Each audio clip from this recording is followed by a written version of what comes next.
around 6:30 p.m. on April 7, just about 1 hour and 30 minutes before the 8 p.m. deadline set by President Trump for attacking Iranian infrastructure.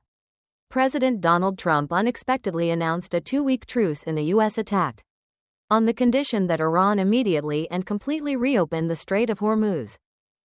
In reality, the Strait of Hormuz was only opened for about an hour, and only 2 ships passed through it before Iran immediately closed it again. 24 hours later, the Iranian president delivered a speech condemning the U.S. and Israel for violating the ceasefire. This shows that President Trump is in a weaker position. Previously, Iran had repeatedly ignored President Trump's warnings.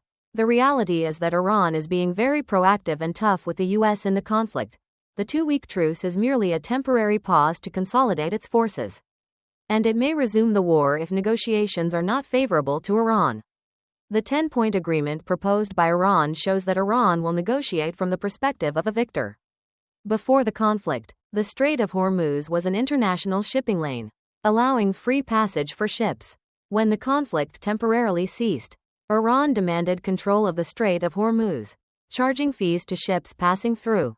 Iran also demanded war reparations from the U.S., a demand typical of a victor.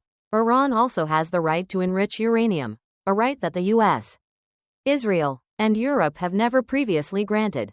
Faced with these demands, and with the request to open the Strait of Hormuz not being met, President Trump remains silent, offering no response. What is happening? Is President Trump truly in a weaker position?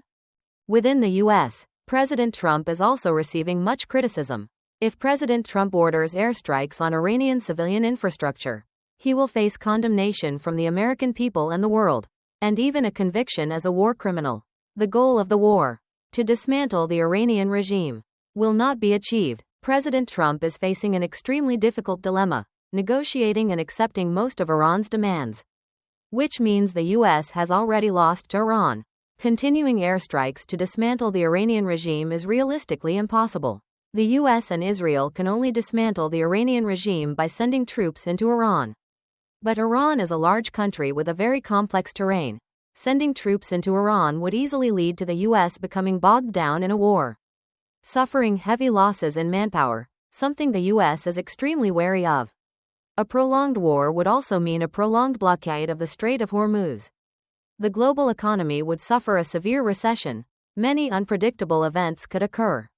The safest option for the United States and President Trump was to secretly contact Vietnam for assistance. This involved deploying Vietnamese special forces and dividing Iran into 2 parts, north and south. When Pol Pot's forces launched attacks on Vietnam's southwestern border, a single battle would have pushed Pol Pot's forces all the way to the Thailand border, liberating all of Cambodia. Vietnam, a small but warlike nation, could have helped the United States in this war.